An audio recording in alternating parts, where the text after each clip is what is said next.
l'Algérie, depuis si longtemps le théâtre d'événements tragiques. Plus de 200 000 réfugiés venant des zones frontalières avaient quitté leur village pour gagner les régions voisines de la Tunisie et du Maroc. Ils n'amenaient que ce qu'ils pouvaient porter sur leurs épaules. Depuis lors, pour survivre, ils n'ont pu compter que sur la charité et la générosité de leurs frères humains.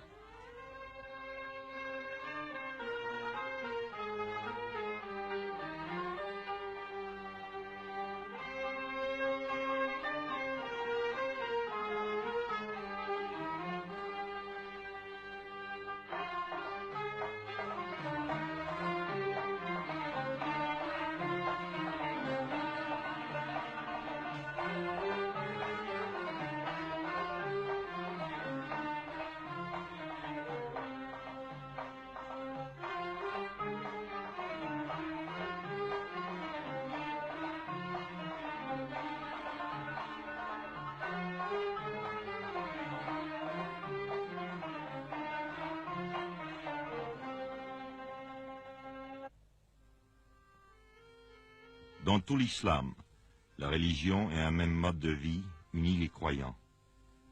Pour le peuple musulman, une parole du prophète exprime le sentiment de leur solidarité.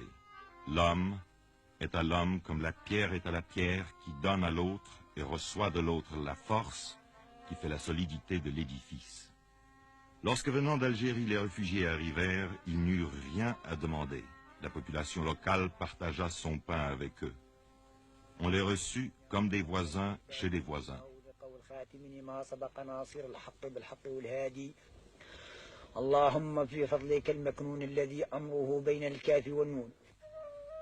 Mais la terre ne pouvait nourrir tout le monde.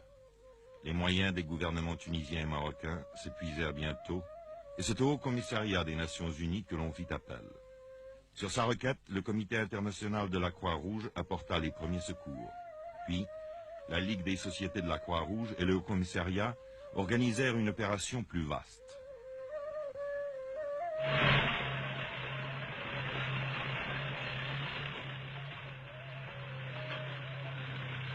Dès lors, depuis 1959, l'aide aux réfugiés en Tunisie et au Maroc se fit principalement selon ce programme.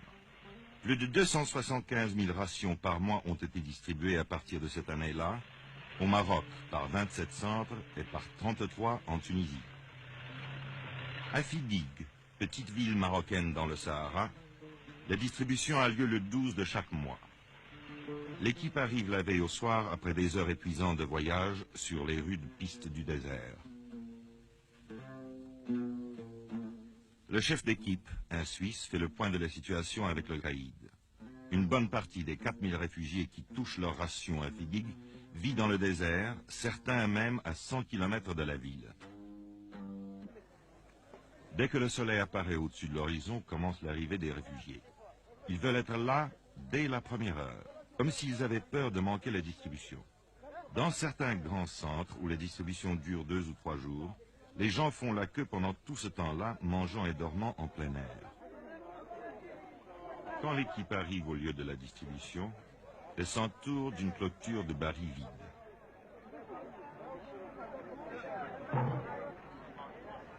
Voilà les queues maintenant organisées, les femmes d'un côté, les hommes de l'autre.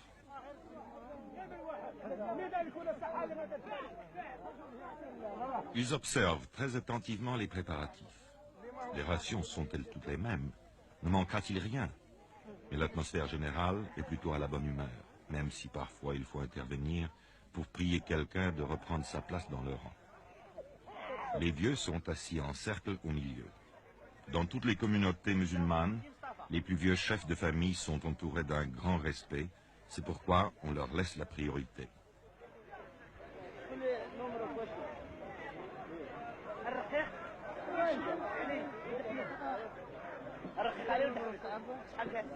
Mais les hommes ne seraient pas les hommes si même parmi les plus vieux, certains essayaient de passer avant les autres, comme ce vieil homme qui a tout l'air de vouloir se glisser au premier rang.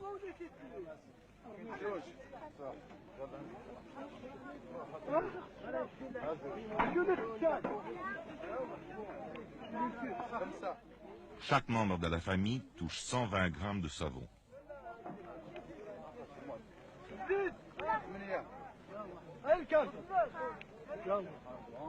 400 grammes de sucre,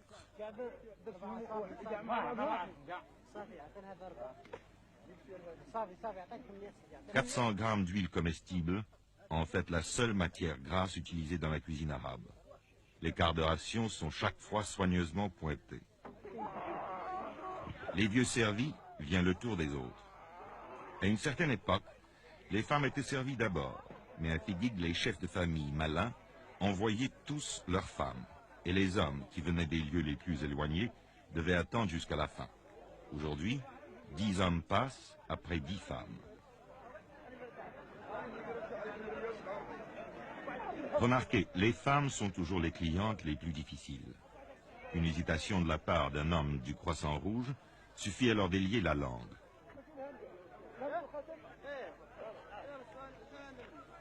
C'est dans cette ancienne église que l'archevêque catholique de Casablanca a mise à la disposition de l'opération de secours que se fait la distribution de blé et de riz.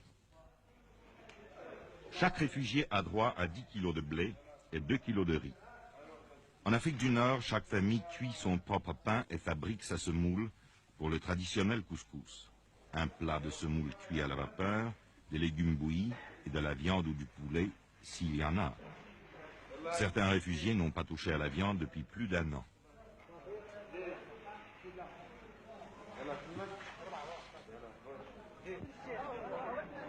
Autour de l'église, les enfants pauvres du pays viennent glaner les grains tombés.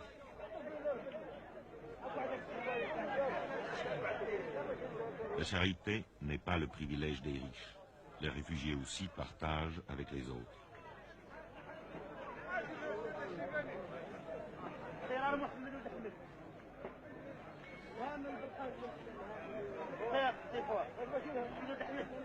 En moins de 2 heures, la distribution est faite. Certaines familles disposent en commun d'un moyen de transport mécanique. Mais la plupart repartent avec leur âne chargé de provisions mensuelles. La famille, ce n'est pas seulement le père, la mère et les enfants, mais aussi les grands-parents, les frères, leurs femmes et leurs enfants, et parfois aussi les cousins. Il arrive qu'une famille forme un groupe de plus de 20 personnes. À travers les rues principales de Fidig, les caravanes repartent, formant une longue procession.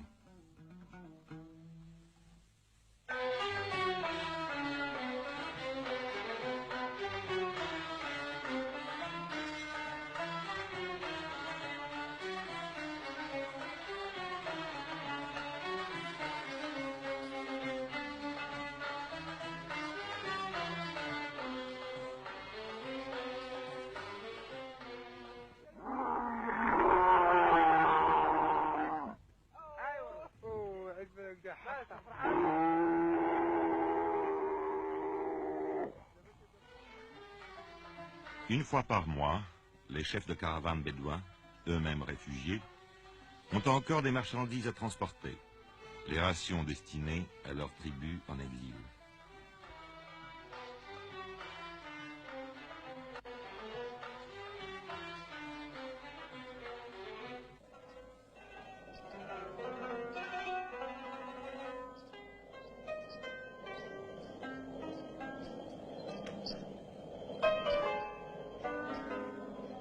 Aujourd'hui encore, on utilise des meules comme celles que l'on a découvertes dans les ruines romaines d'Afrique du Nord. Le blé vital. Le blé vital amené d'au-delà des mers dans les ports d'Afrique du Nord, emmagasiné, distribué, moulu, puis mangé. Le blé vital et les autres aliments ont créé l'union entre des peuples de races différentes.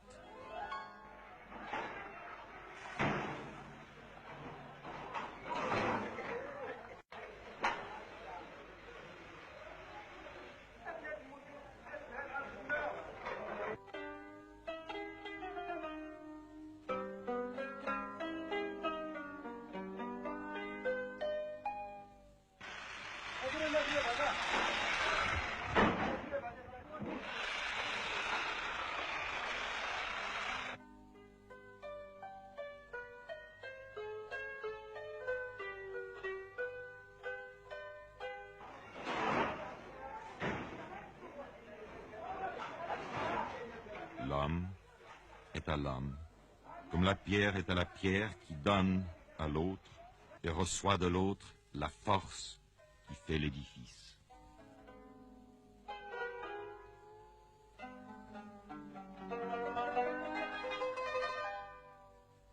Cet élan ne s'est pas interrompu au cours de toutes ces années. Un arrêt dans la générosité, une défaillance dans l'organisation aurait entraîné la disette et la famine. Il y a eu des moments d'angoisse. Le coût annuel de l'opération, 8 millions de dollars. De ne pas épuiser les limites de la générosité humaine, mais encore, faut-il les trouver?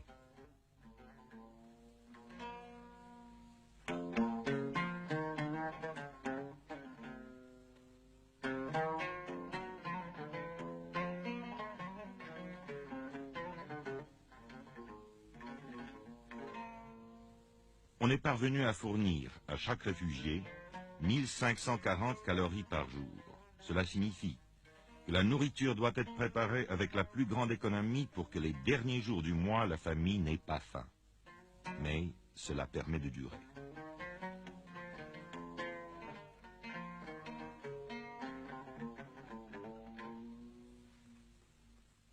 Dans les montagnes, les réfugiés construisent eux-mêmes des gourbis. Un toit de feuilles sur un châssis de branches, le tout posé sur un mur circulaire, fait de boue ou de pierre, un trou servant d'entrée. Dans les plaines et le désert, les réfugiés vivent sous les tentes qu'ils ont généralement construites eux-mêmes dans le style traditionnel. Quelques nomades sont arrivés avec le reste de leur troupeau. Cette famille possédait plus de 300 bêtes, mais la plupart furent tués ou moururent pendant l'exode. Voilà ce qu'il en reste. Une douzaine de chèvres et de moutons qui donnent un peu de lait et de laine, mais qui symbolisent aussi l'espoir de refaire un nouveau troupeau. Pendant la saison des pluies, les réfugiés coupent dans la plaine l'alpha qu'ils troquent contre un supplément de nourriture. On tisse aussi des nattes d'alpha sur des métiers procurés par l'opération de secours.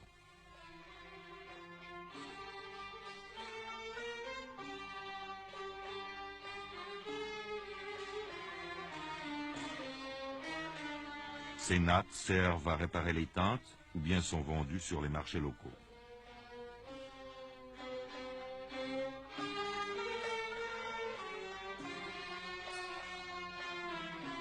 Dans les collines et les montagnes, les réfugiés ont le droit de couper les broussailles mortes. Ce réfugié a eu la chance de trouver un chêne de liège mort.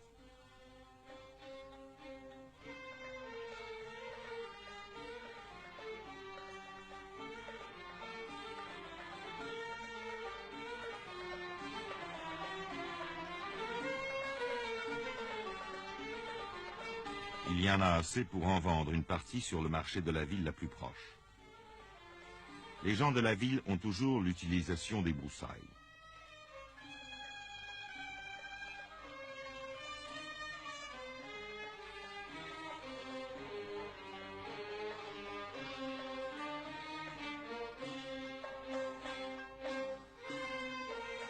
L'offre est acceptée, le marché conclu. 250 millim pour une charge de bois, 2 nouveaux francs 50, à peine un demi-dollar. Le seul argent que cet homme ait eu entre les mains depuis 2 ans. Une aubaine. Maintenant, il peut ramener chez lui quelques épices et du thé. Mais la condition générale, pas d'argent, pas de travail, pas de terre, et l'angoisse en face d'un avenir incertain. Voilà ce qui rend l'exil lourd à tous les réfugiés, qu'ils soient en Europe, en Asie ou en Afrique.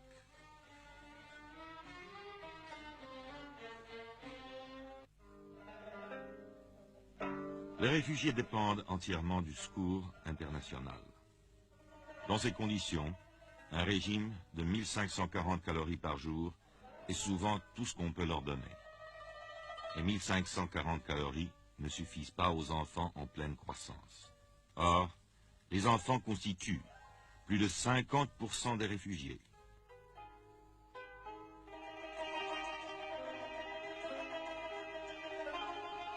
Pour eux, un effort exceptionnel a été accompli. Une chaîne de 160 postes de distribution de lait a été créé pour 90 000 enfants réfugiés. Chaque matin, en allant à l'école, on leur donne une tasse de lait vitaminé et un morceau de pain.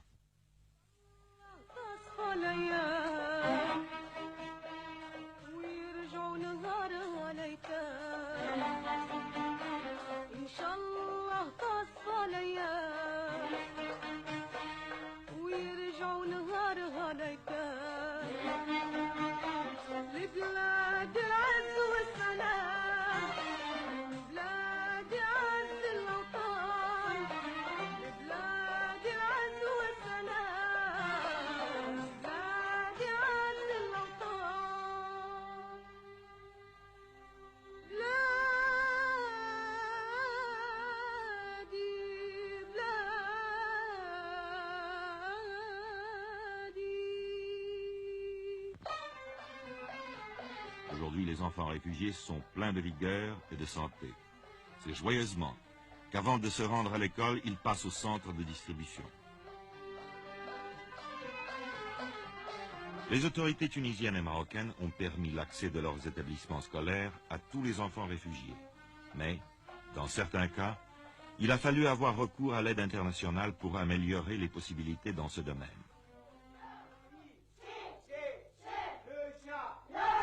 Le chat a griffé Yamina. Le chat a griffé Yamina.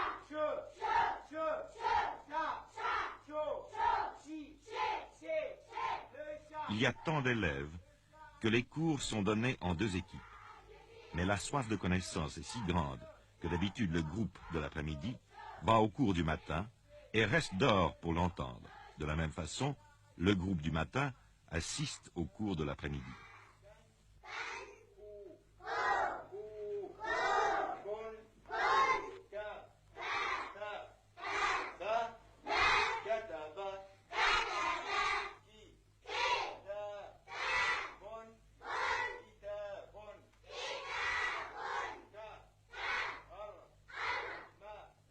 Les classes finies, pendant leurs heures de liberté, les enfants s'occupent à de petits travaux ménagers. Par exemple, ils vont puiser de l'eau.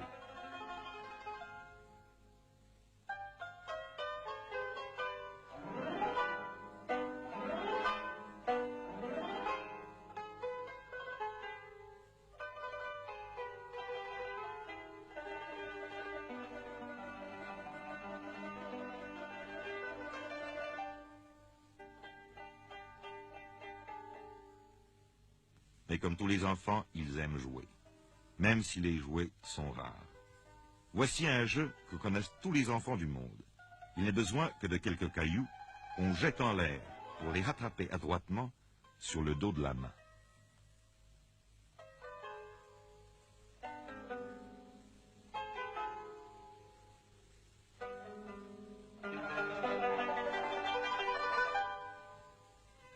Dans les régions montagneuses et sur les hauts plateaux, là où les hivers sont très rigoureux, une autre opération a été mise en train en 1960. À l'heure du déjeuner, les enfants se rassemblent devant la tente du Croissant Rouge et on leur donne un bol de soupe bouillante et un morceau de pain.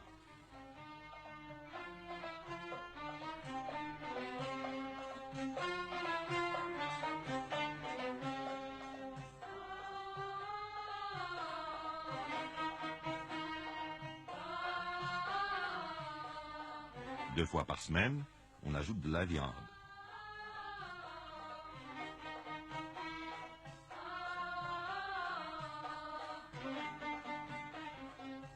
Pour que maman sache qu'il a bien mangé sa soupe, on fait à l'enfant un petit signe sur la main.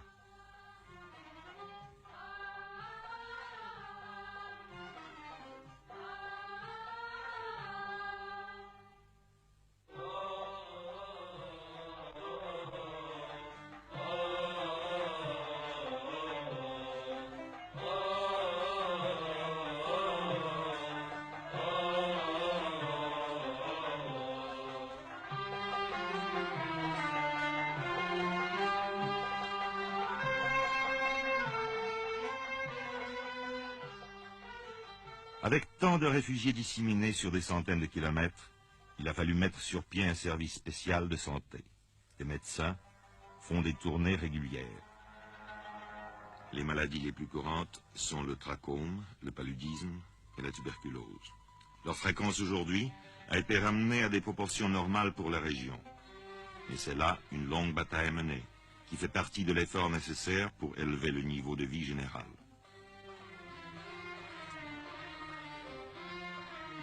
En plus des services médicaux, une chaîne assez importante de dispensaires a été créée. Des infirmiers, des secouristes, formés sur place, s'occupent des cas ordinaires. Les cas sérieux sont vus par le médecin. Ici, les malades reçoivent également des soins et des médicaments.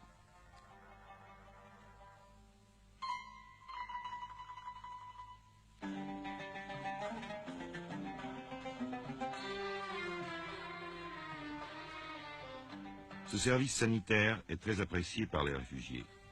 Dans certains centres, on soigne journellement de 3 à 400 patients.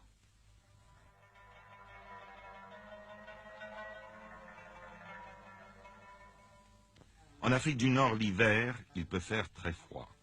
En 1961, il est tombé dans cette région près de 2 mètres de neige. En hiver, les réfugiés restent à l'intérieur autour du feu. On leur a distribué des dizaines de milliers de couvertures et des centaines de tonnes de vêtements usagés. Et pourtant...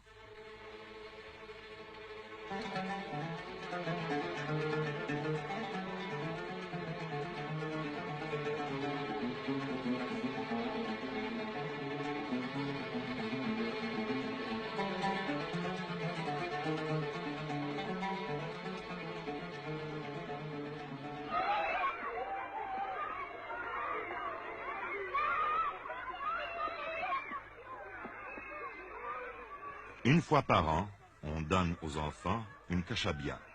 Il s'agit d'un vêtement à capuche qui les tiendra bien au chaud.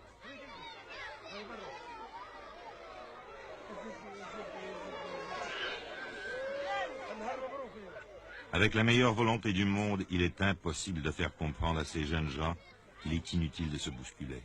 Mais les enfants sont trop excités. Ils ont trop peur qu'en fin du compte, il n'y ait plus assez de kashabia pour tout le monde. Si quelque chose peut décrire l'extrême dénuement de ces enfants, leur dépendance totale d'une aide extérieure, c'est bien cela. Cette crainte de voir la générosité se tarir quand leur tour viendra.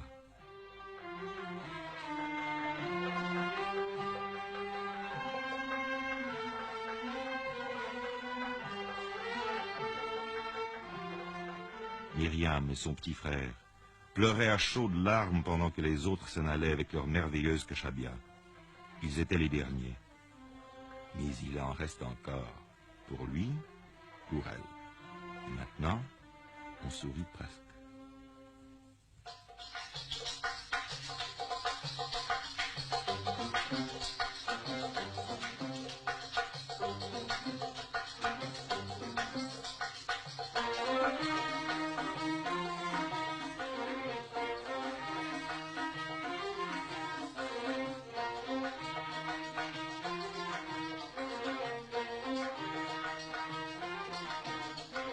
Voici ce qui a été fait. Chaque mois régulièrement, on distribue plus d'1/4 de million de rations, chaque jour du pain et du lait pour 90 000 enfants. Dans certaines régions, on a construit des cantines, on a distribué des habits neufs, des couvertures, des tentes. On a bâti des écoles et monté un service sanitaire moderne.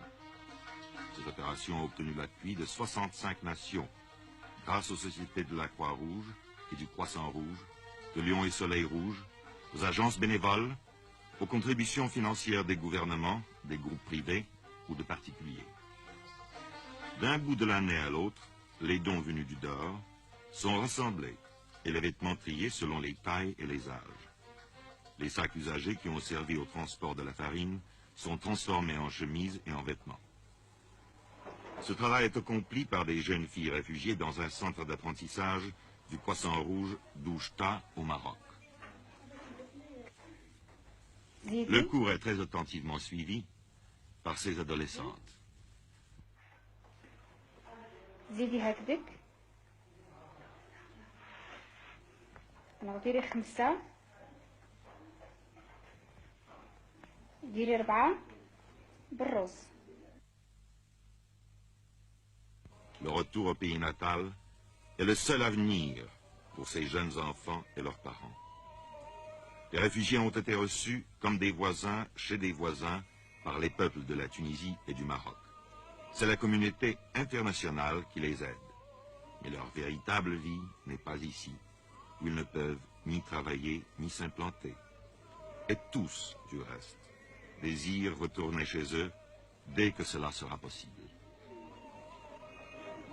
Ils ont traversé une longue période de découragement, d'incertitude et d'attente, tant qu'il ne s'agissait pour eux que de survivre, et c'est grâce à l'aide internationale qu'ils ont survécu.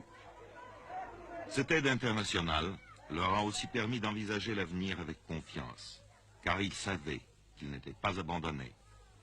Aujourd'hui, le retour au pays natal approchant, de nouvelles questions, de nouvelles difficultés leur apparaissent. Car le pays où ils retourneront aura été abandonné pendant des années. Les puits seront écroulés, les maisons auront été détruites, la terre sera retournée en friche. Pour tout le monde, y compris les enfants, ce sera une épreuve. Il faudra donc continuer l'aide internationale jusqu'au moment de leur retour, afin qu'ils demeurent en bonne santé physique et morale pour aborder la période où ils devront entreprendre de reconstruire leur vie. L'aide internationale devra faciliter le passage de la vie oisive du réfugié au devoir sévère qui exige la participation de chacun en tant que membre d'une communauté vivante. Un troubadour chante l'avenir à des enfants rassemblés. Ceux qui vous ont donné, dit-il, l'ont fait avec joie. En retour, vous leur donnerez votre gratitude. Vous vous efforcerez d'oublier les temps amers et de faire en sorte que la compréhension puisse régner entre les peuples.